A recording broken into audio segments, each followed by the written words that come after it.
So hello students, class 11 students. आज आपका एक बहुत इंपॉर्टेंट टॉपिक मैं पढ़ाने जा रहा हूं और टॉपिक का नाम है मोल कंसेप्ट। और सबसे पहले good morning to all of you. So mole concept topic का नाम है और ये बहुत ही इंपॉर्टेंट टॉपिक है। क्लास 11th में, 12th में, ग्रेजुएशन में, हर जगह ये यूजफुल है। ठीक है, लेकिन मोल कंसेप्ट पढ़ने से पहले हमें कुछ एलिमेंट्स के एटॉमिक मास पता होने चाहिए। ठीक, तो एटॉमिक मास मैंने यहाँ लिखे हुए हैं, बस इनको आपने याद कर लेना है। और एटॉमिक नंबर भी लिखे हुए हैं, एलिमेंट भी लिखा हुआ है और मास। एलिमेंट मैं पढ़ के बता देता हूँ। Hydrogen, helium, lithium, beryllium, boron, carbon, nitrogen, oxygen, fluorine, neon, sodium, magnesium, aluminium, silicon, phosphorus, sulphur, chlorine, argon, potassium and calcium. Okay, उनके मास मैंने आगे लिखे हुए हैं। तो मैं आता हूँ मेन टॉपिक पे। हमारा टॉपिक जो है कि भाई मोल कंसेप्ट क्या होता है। ठीक है, तो ध्यान देंगे मोल कंसेप्ट क्या है। एक साइंटिस्ट था जिसका नाम था एवोगाड्रो।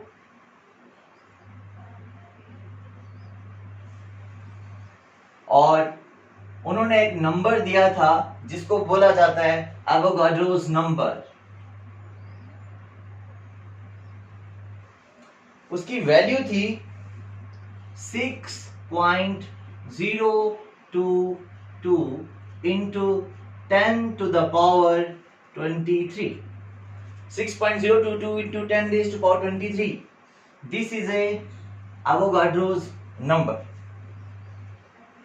तो पहले ये समझा जाता था कि किसी भी सबस्टांस के 1 मोल में, 1 mole is a quantity of the substance. Okay, किसी भी, जैसे ना हम बोलते 1 kg, 1 gram amount of substance, वैसे ही 1 मोल अमाउंट ऑफ सबस्टांस।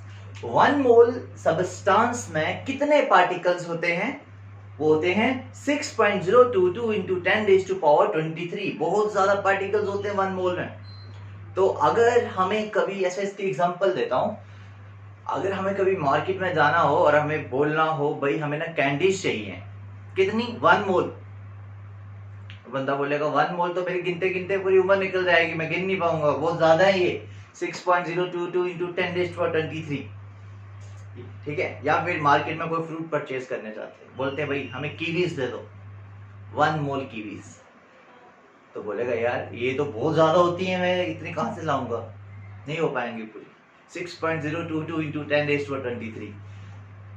तो शॉपकीपर ने उसको बोला भैया आप एक काम क्यों नहीं करते, आप पार्टिकल के बजाय आप केजी में ले लो मेरे से। उसने बोला हाँ ये भी हो सकता है, केजी में ले लें। लेकिन 1 मोल कितने मास के बराबर होता है ये तो पता नहीं था ना, कितने मास के बराबर होता है ये तो पता था कि 1 मोल में इतने पार्टिकल्स होते हैं, लेकिन ये नहीं पता था ना 1 मोल कितने मास के बराबर होता है, कितना अमाउंट होता है उसका, मास कितना होता है उसका 1 मोल का। तो बस इसी कंसेप्ट को थोड़ा मॉडिफाई कर दिया गया और मोल कंसेप्ट को और एलैबोरेट कर दिया गया। और क्या बोला गया, ये चीज जो मैं बताने जा रहा हूं ये आप ध्यान से सोचेंगे, समझेंगे इसको। बेटे जो 1 मोल होता है ना, 1 मोल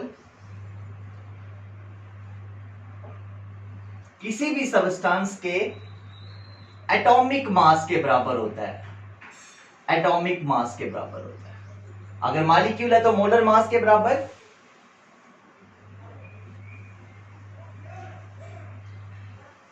अगर मॉलिक्यूल है तो मोलर मास के बराबर, और अगर एटम है, एलिमेंट, सिंगल एलिमेंट है तो एटॉमिक मास के बराबर। सेकंड, 1 मोल के अंदर इतने पार्टिकल्स भी होते हैं, 6.022 into 10 की पावर 23, इतने पार्टिकल्स भी होते हैं। और ये पार्टिकल्स क्या क्या हो सकते हैं ये भी बता देता हूं मैं आपको। ये पार्टिकल्स आपके हो सकते हैं एटम्स, आयंस, इलेक्ट्रॉन्स, प्रोटॉन्स, ठीक है, कुछ भी हो सकते हैं, एक्सेट्रा कर देता हूं। और थर्ड, 1 मोल का अगर वॉल्यूम के अकॉर्डिंग बोला जाए तो 1 मोल 22.4 लीटर वॉल्यूम ऑक्युपाई करता है एनटीपी पे। ठीक है, एनटीपी मतलब नॉर्मल टेम्परेचर एंड प्रेशर। तो ये होगी 1 मोल की कंप्लीट डेफिनेशन। तो 1 मोल क्या होता है? अब दुकानदार खुश हो गया भाई। अब दुकानदार के पास गए, अगर उस दुकानदार को भूल जाओ, आप दूसरे दुकानदार के पास जाओ, आपने उसको बोला भाई साहब मुझे ना आप एक काम करिए 1 डजन बनानास दे दो, ठीक है? तो उसने बोला भाई साहब क्या रेट है 1 डजन बनाना का? उसने बोला 100 रुपीज। बोला ठीक है दे दो। अच्छा, उसके माइंड में एक ख्याल आया, जो कस्टमर था उसने बोला क्या आप मुझे केजी में दे सकते हैं ये बनानास? उसने बोला हाँ बिल्कुल दे सकते हैं। तो केजी का क्या रेट रहेगा? उसने बोला 100 रुपीज ही रहेगा। वो कस्टमर तो खुश हो गया, उसने बोला क्या होगा किलो में ज्यादा आ जाए, है ना? लेकिन दुकानदार भी चालाक था, उसने दे दिए उसको किलो। उसने घर आके ऐसे लिफाफा खोला, देखा, काउंट किया, अरे वो तो 12 ही थे। इसका मतलब चाहे नंबर्स में लो चाहे मास में लो, वो तो बराबर ही आएंगे। समझ में लगा? ठीक है, यही वो टॉपिक है। मतलब ये तीनों चीजें आपस में बराबर हैं। 1 मोल इसके भी बराबर है, 1 मोल इसके भी बराबर है, 1 मोल इसके भी बराबर है। अगर आपको कोई बोलता है 1 मोल कितना वॉल्यूम ऑक्यूपाई करता है, तो आप बिना सोचे समझे बोल देंगे 1 मोल 22.4 लीटर वॉल्यूम ऑक्यूपाई करता है। 1 मोल में कितने पार्टिकल्स होते हैं? तो आप बोलोगे 6.022 इंटू 10⁻23 पार्टिकल्स होते हैं। अगर आपको कोई बोलेगा 1 मोल कितने अमाउंट, कितना मास होता है उसका, तो आप बोलोगे 1 मोल के अंदर एटॉमिक मास, जितना उस एलिमेंट का एटॉमिक मास होगा उतना ही होगा, या फिर मॉलिक्यूल है तो मोलर मास। ठीक है, समझ में लगा? ये तीनों चीजें आपस में बराबर हैं, चारों ही बराबर हैं। अगर आपको बोलता है मैं आपको 6.022 इंटू 10⁻23 पार्टिकल दे देता हूं, बताओ कितने मोल है वो? आप बोलोगे 1 मोल है।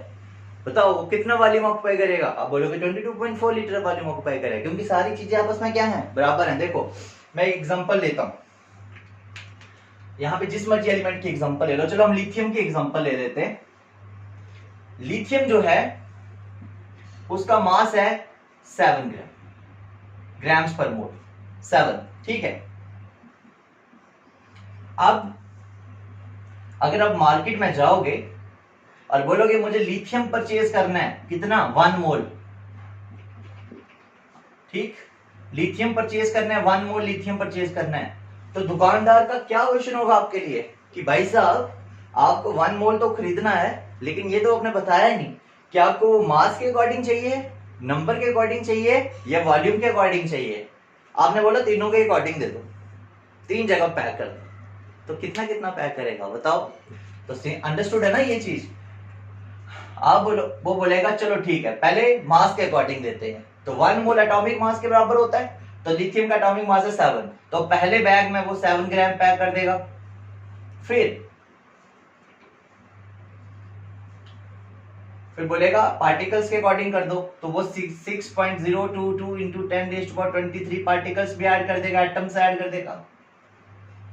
फिर तीसरा वॉल्यूम, तो वो 22.4 लीटर भी पैक कर देगा। तो समझ में आया आपको?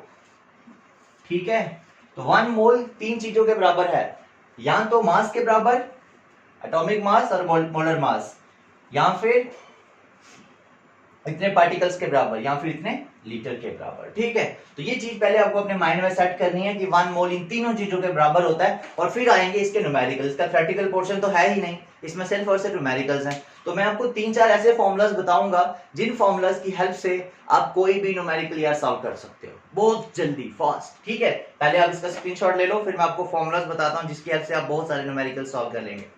जल्दी से स्क्रीनशॉट इसका ले लो।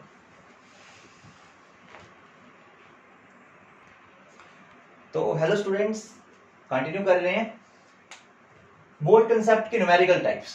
सबसे पहले मैं 2 टाइप्स जो हैं इसकी मेन, वो डिस्कस करने वाला हूं आप लोगों के साथ।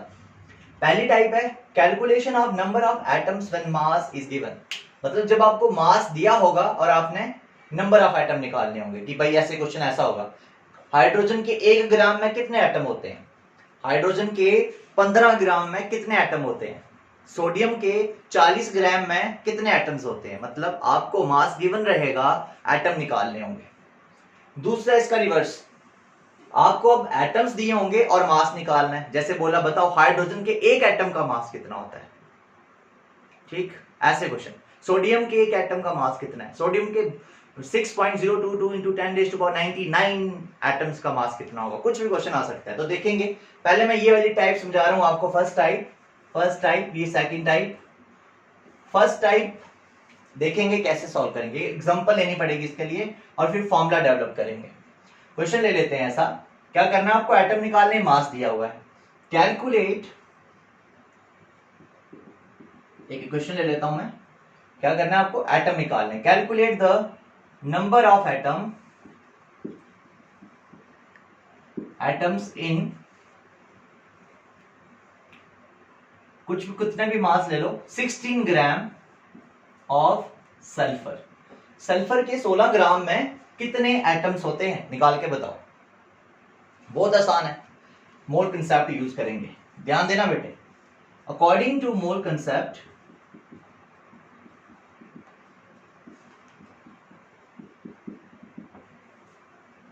मोल कंसेप्ट के अकॉर्डिंग बात करो। आपको पता है सल्फर का मास कितना होता है, कॉपी चेक करिए, अभी लिखा था बोर्ड पे 32 होता है, ठीक है। हम बोलेंगे mass of sulphur equals to 32 gram. तो अगर आपको याद होगा तो मैंने अभी बताया था 1 मोल 3 चीजों के बराबर होता है, एक तो मास के बराबर और एक तो एटम्स के बराबर। तो एटम और मास दोनों बराबर हुए ना, मोल कंसेप्ट के अकॉर्डिंग 3 चीजें बिल्कुल बराबर होती हैं, मास और एटम्स। सल्फर का एटॉमिक मास है 32 ग्राम, तो ये 1 मोल हुआ, और 1 मोल में कितने एटम्स होते हैं, 6.022 इंटू 10 की पावर 23। मतलब सल्फर के इतने मास में इतने एटम्स होते हैं, ठीक है ना। आपको एटम ही निकालने 16 ग्राम में, 32 ग्राम में इतने एटम्स है, क्लियर है। तो हम लिखेंगे number of atoms in 32 gram of sulfur is equals to 6.022 into 10 raised to power 23।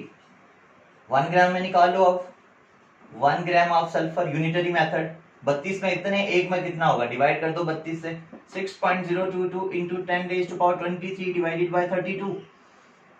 16 में कितने होंगे बेटे, 16 gram of sulphur is equals to 6.022 into 10 raised to the power 23 divided by 32 multiplied by 16।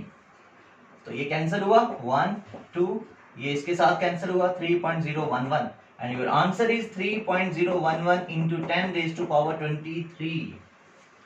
तो सल्फर के 16 ग्राम में इतने एटम्स प्रेजेंट होते हैं, ठीक। अब इसका फॉर्मूला बना लो, क्या फॉर्मूला है वो, देखो आपको क्या निकालना था, ये फॉर्मूला बहुत इंपॉर्टेंट है, आपको निकालने थे नंबर ऑफ एटम्स। तो आप लिखोगे number of atoms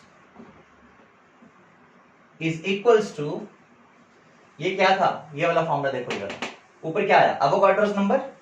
Avogadro's number को Na के साथ लिखते हैं, एवोगाड्रोस नंबर, और Na की वैल्यू कितनी है, 6.022 into 10 raise to power 23। Na into given mass divided by atomic mass, और अगर मॉलिक्यूल है तो मॉलिक्यूलर मास, ठीक है। ये फॉर्मूला आपने लगाना है, पहला फॉर्मूला। ये फॉर्मूला आप लगाएंगे तो आपको एटम पता चल जाएंगे मास की हेल्प से, ठीक है। और अगर इधर से आपने एक और फॉर्मूला बनाना है, अगर आपको नंबर ऑफ एटम्स दिए हों और मास निकालना हो तो निकल जाएगा ना यहीं से, बस मास को यहीं पे रहने दो और ये दोनों टर्म्स इस तरफ ले आओ, तो क्या हो गया कि मास किसके बराबर हो जाएगा, बोलना जरा, ये हो जाएगा number of atoms multiplied by atomic मास, ये निकालना था, इधर चला गया और ये डिनोमिनेटर में आ जाएगा, डिवाइडेड बाय एवोगाड्रोस नंबर। ये आ गया आपका सेकंड फॉर्मूला। इस फॉर्मूला की हेल्प से आप गिवन एटम्स का मास निकाल सकते हो, ठीक है। इसका भी एक स्क्रीनशॉट ले सकते हैं आप। तो अभी हम कुछ एग्जांपल्स लेते हैं इस फॉर्मूला के लिए, मतलब मास निकालना है, एटम गिवन है। जैसे हाइड्रोजन के आपको 5 एटम्स दिए हुए हैं और आपको इनका मास निकालना है, ठीक है। हाइड्रोजन के 5 एटम दिए हैं, मास निकालना है, तो देखो मास किसके बराबर होता है, आप जल्दी से कर लेंगे, mass is equals to number of atoms 5 multiplied by atomic mass 1 divided by Avogadro's number. Avogadro's number कितना हुआ 6.022 इंटू 10⁻23। ठीक है, तो हाइड्रोजन के 5 एटम का मास कितना हो गया बेटे 5/6.022 इंटू 10⁻⁻23 ये मास आ गया। सॉल्व, सिंपल ये फॉर्मूला लगाया। अब इस फॉर्मूले में एक छोटी सी मॉडिफिकेशन करनी है, वो क्या, फिर ये फॉर्मूलाज यूनिवर्सल बन जाएंगे। वो क्या है जरा ध्यान से देखेंगे।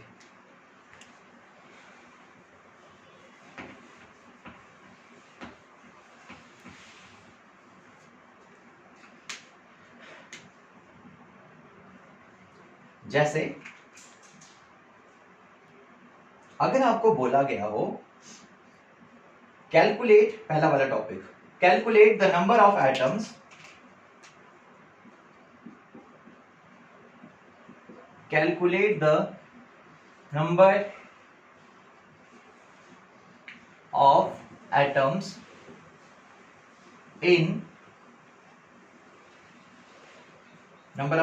इन 4 gram of H2SO4, 4 gram of H2SO4।